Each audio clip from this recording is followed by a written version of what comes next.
अगर मैं आपसे आपका इंट्रोडक्शन पूछूं तो आप कहेंगे कि मेरा नाम एबीसी है और मैं XYZ एग्जाम की प्रिपरेशन करता हूं। अब मैं आपसे दूसरा सवाल पूछती हूँ कि कॉन्स्टिट्यूशन का इंट्रोडक्शन क्या है वो बताइए, तो आप कहेंगे अरे इसके बारे में तो मैंने सोचा ही नहीं। तो आज मैं आप लोगों को इस सवाल का जवाब देने आई हूँ और इस वीडियो के माध्यम से मैं आपको पढ़ाऊंगी कॉन्स्टिट्यूशन का परिचय, यानी कि आज हम पढ़ने वाले हैं प्रियम्बल। हेलो एवरीवन, मैं शालिनी आपके अपने यूट्यूब चैनल स्टडी हब में आप सभी का स्वागत करती हूँ। तो चलिए टाइम को बिना वेस्ट किए हम पढ़ना शुरू करते हैं।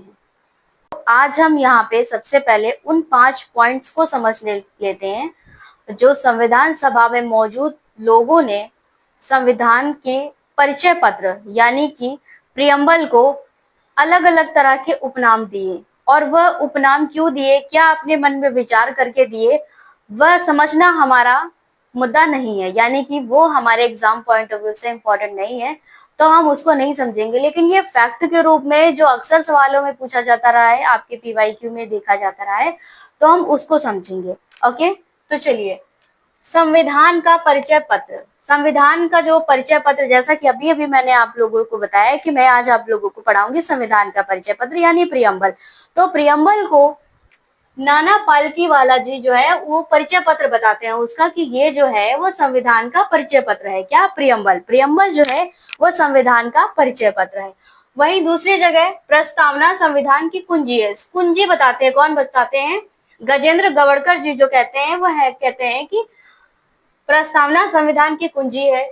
इसी तरह के मुंशी भी बताते हैं कि जन्मपत्री है। ठीक है, तो वहीं पर ठाकुरदास भार्गव जी कहते हैं कि प्रस्तावना जो है वो संविधान की आत्मा है। आत्मा यानी आत्मा नहीं हो तो शरीर मृत यानी बेकार। इसका अर्थ है कि संविधान की जो बहुत इंपॉर्टेंट चीज है वो है प्रियम्बल। तो चलिए सबसे पहले हम समझ लेते हैं कि हमारे संविधान का स्रोत क्या है, यानी ये जो संविधान है वो कहाँ से आया। किसी न किसी चीज का कहीं ना कहीं से तो ओरिजिन होता ही है ना। जैसे हमारे जो भी आर्टिकल्स हैं या फिर जो भी उनके विचार लिए गए हैं या फिर जिन चीजों को भी हमने अडॉप्ट किया है वो कहीं ना कहीं से तो हमने उठाया ही है। ठीक है, इसी तरीके से क्या है कि प्रस्तावना को भी कहीं ना कहीं से तो लिया ही गया होगा। तो इसका ओरिजिन कहाँ से होता है? एक उद्देश्य प्रस्ताव लेकर आते हैं नेहरू जी संविधान सभा में। ठीक है, उसको क्या होता है, पास कर दिया जाता है और 13 दिसंबर 1946 को पेश करते हैं ये, और ये आगे चलकर जो है पास हो जाता है और इसी को प्रियम्बल के रूप में जाना जाता है। ठीक है, अब हम समझ लेते हैं कि जो प्रस्तावना है यानी कि प्रियम्बल है वो क्या बताती है हमें। ये बताती है संविधान किसने बनाया। संविधान किसने बनाया हम आगे समझेंगे। अभी आप परेशान नहीं होंगे, आप वीडियो को पेशेंस के साथ देखते रहिए। हम एक एक पॉइंट को बहुत बारीकी से समझेंगे, आपका कोई भी सवाल इसमें नहीं छूटेगा, मैं आपसे प्रॉमिस करती हूँ। ठीक है, चलिए अब आगे है सवाल कि भारत किस प्रकार का राज्य है। यानी प्रस्तावना क्या क्या हमें बताती है कि संविधान किसने बनाया और भारत किस प्रकार का राज्य है। ठीक है, इसी तरीके से संविधान के मुख्य उद्देश्य क्या है ये भी प्रस्तावना में बहुत ही बेहतरीन तरीके से वर्णित किए गए हैं। एक क्वेश्चन उठाया था, यानी कि एक सवाल था कि प्रस्तावना हमें क्या क्या बताती है। अब उन्हीं सवालों के जवाब हम यहाँ पर समझते हैं।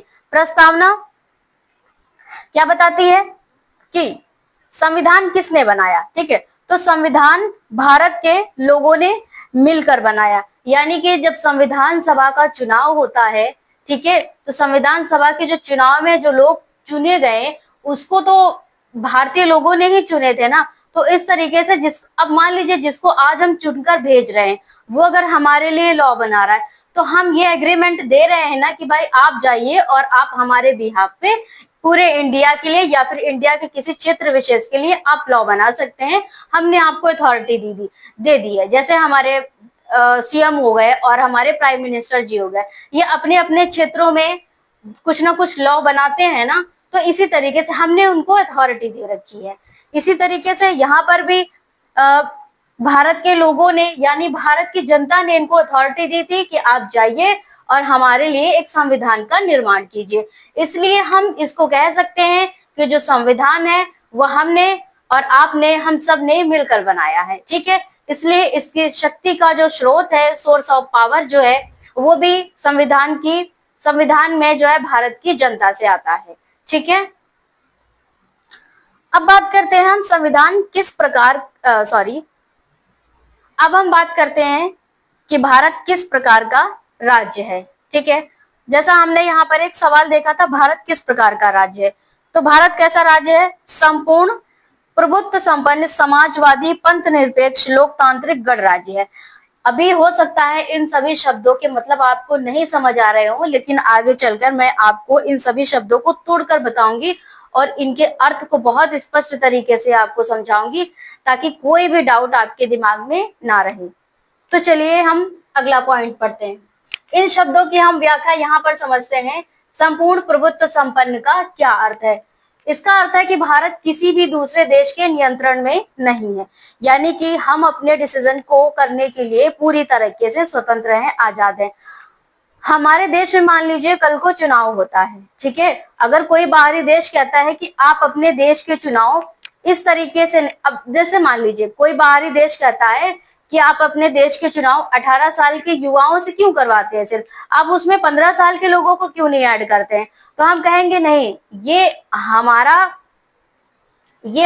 निर्णय है, हम डिसाइड करेंगे, और एक जो वयस्क मताधिकार होता है उसी के आधार पर हम चुनाव करवाते हैं, तो उसी तरीके से हम करवाएंगे, हम आपका निर्णय मानने के लिए किसी भी तरीके से बाध्य नहीं है। तो ये हो जाती है एक स्वतंत्रता। ठीक है, अपने देश की संप्रभुता, कि हम अपने देश के निर्णय लेने के लिए पूरी तरीके से। अगला शब्द आता है समाजवादी, यानी कि समाजवादी का मतलब है कि देश में सभी संसाधनों का प्रयोग सभी के कल्याण के लिए किया जाएगा। समाजवादी जो भावनाएं होती हैं या फिर जो विचार होते हैं वो दो प्रकार के होते हैं, एक तो साम्यवादी होते हैं और एक गांधीवादी होते हैं। तो जो गांधीवादी विचारधारा होती है वो पब्लिक वेलफेयर की विचारधारा पे काम करती है। तो हमारे देश में नेहरू और गांधी की विचारधारा यानी समाजवादी विचारधारा को अपनाया गया। सभी धर्मों का सम्मान करेगा, यानी कि वह किसी धर्म को प्रमोट नहीं करेगा और ना ही किसी धर्म की अवहेलना इस आधार पे करेगा कि आप तो हमारे देश में अल्पसंख्यक लोग हैं तो आपकी कोई वैल्यू नहीं, ऐसा कुछ नहीं है।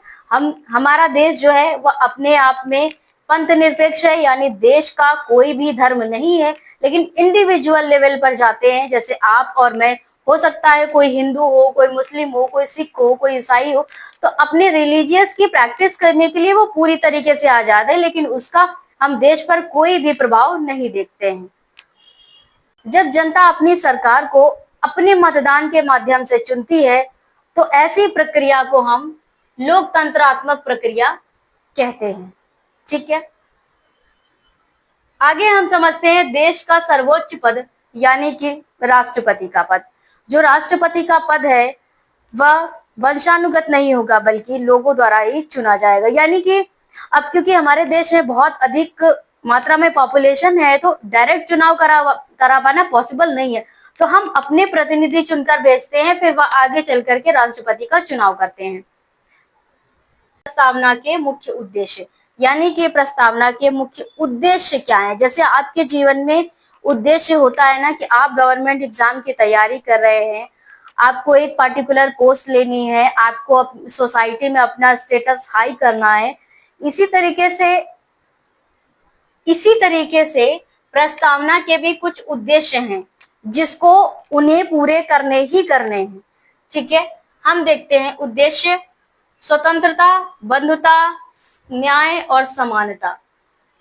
स्वतंत्रता कितने प्रकार की है? स्वतंत्रता है 5 प्रकार की: विचार की स्वतंत्रता, अभिव्यक्ति की स्वतंत्रता, धर्म की स्वतंत्रता, विश्वास की स्वतंत्रता और उपासना की स्वतंत्रता। ठीक है, न्याय कितने प्रकार के हैं? तो न्याय है 3 प्रकार के: सामाजिक न्याय, आर्थिक न्याय और राजनीतिक न्याय। ठीक है, इसके आगे हम देखते हैं समानता कितने प्रकार की है? तो समानताएं 2 प्रकार की हैं। अच्छा, मैं आप लोगों को क्यों मेंशन कर रही हूँ कि न्याय कितने प्रकार के हैं, समानता कितने प्रकार की है या फिर स्वतंत्रता कितने प्रकार की है? क्योंकि एज इट इज सवाल एग्जाम में बार बार आता है और रिपीटेड होता है हर बार, इसलिए मैं आप लोगों को ये चीज मेंशन कर रही हूँ। ठीक है, आगे देखते हैं बंधुता। बंधुता एक विचारधारा है। ठीक है, एक विचारधारा है हमारे मन में, जैसे व्यक्ति की गरिमा का सम्मान करना है, तो ये एक विचारधारा है। ठीक है, राष्ट्र की एकता यानी कि ये भी एक विचारधारा है, हम अपने मन में सोचते हैं। जैसे मान लीजिए कल को पाकिस्तान के साथ वॉर हो जाता है, ठीक है, पाकिस्तान के साथ वॉर हो जाता है, तो हमारी जो देश के प्राइम मिनिस्टर हैं वो कहते हैं कि जितने भी देश के युवा हैं उन सबको जाना है लड़ाई लड़ने। तो क्या आपके मन में ये एक बार भी विचार आएगा कि नहीं हम तो नहीं जाएंगे? आप देश के लिए एकदम तैयार हो जाएंगे, आप चाहे किसी भी सिचुएशन में हो, ठीक है। तो ये एक विचार है हमारे मन में कि राष्ट्र की एकता को हम हर हाल में बनाए रखते हैं, ठीक है। ऐसे ही अखंडता, अखंडता एक भौगोलिक है, मतलब भौगोलिक विचार है, हम कह सकते हैं कि राष्ट्र की अखंडता को हमें बनाए रखना है। यानी कि अगर पाकिस्तान कहता है कि आप हमें जम्मू कश्मीर दे दो, तो हम नहीं दे सकते हैं, क्योंकि ये हमारी अखंडता है। बल्कि हम उसका ले सकते हैं कि भाई तुम छोड़ो जाओ, हम तुम्हारे ही कब्जा लेते हैं ठीक है। तो एक मैं नोट आप लोगों को बता देती हूँ कि जो 42nd अमेंडमेंट के तहत जो हमारे 3 शब्द जोड़े गए थे, वे शब्द हैं समाजवादी, पंथ निरपेक्ष और अखंडता। कैप करा देती हूँ कि हमने प्रस्तावना में क्या क्या पढ़ा। हमने पढ़ा प्रस्तावना में संविधान को परिचय पत्र एन पालकीवाला ने कहा, गजेंद्र गवड़कर ने इसको कुंजी कहा, के मुंशी ने जन्म पत्री कहा और ठाकुरदास भार्गव ने इसे आत्मा कहा। की नोट अर्नेस्ट बर्कर ने कहा। इसी तरीके से हमने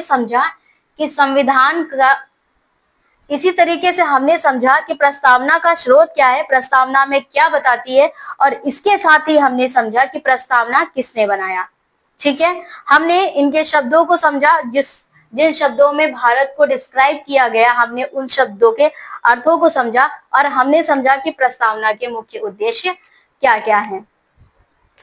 सो आई होप कि आप लोगों को ये क्लास समझ आई होगी। मैंने बड़ी मेहनत से इस क्लास को कंप्लीट किया है, और क्योंकि ये मेरी पहली क्लास है तो बहुत सारी चीजें हो सकता है मुझसे मिस हो गई हूँ। तो मैं चाहूंगी कि आप सभी लोग मुझे कमेंट बॉक्स में जरूर बताएं अपनी, और हो सकता है आपके कुछ सजेशन हो जो मुझे इसमें ऐड करने चाहिए, जो आपको लगे कि मैम ये चीज मिस कर रही है, मैम को ये भी ऐड करना चाहिए, तो इससे क्लास और भी अच्छी हो जाएगी, तो मैं उस चीज को भी जरूर कंसीडर करूंगी।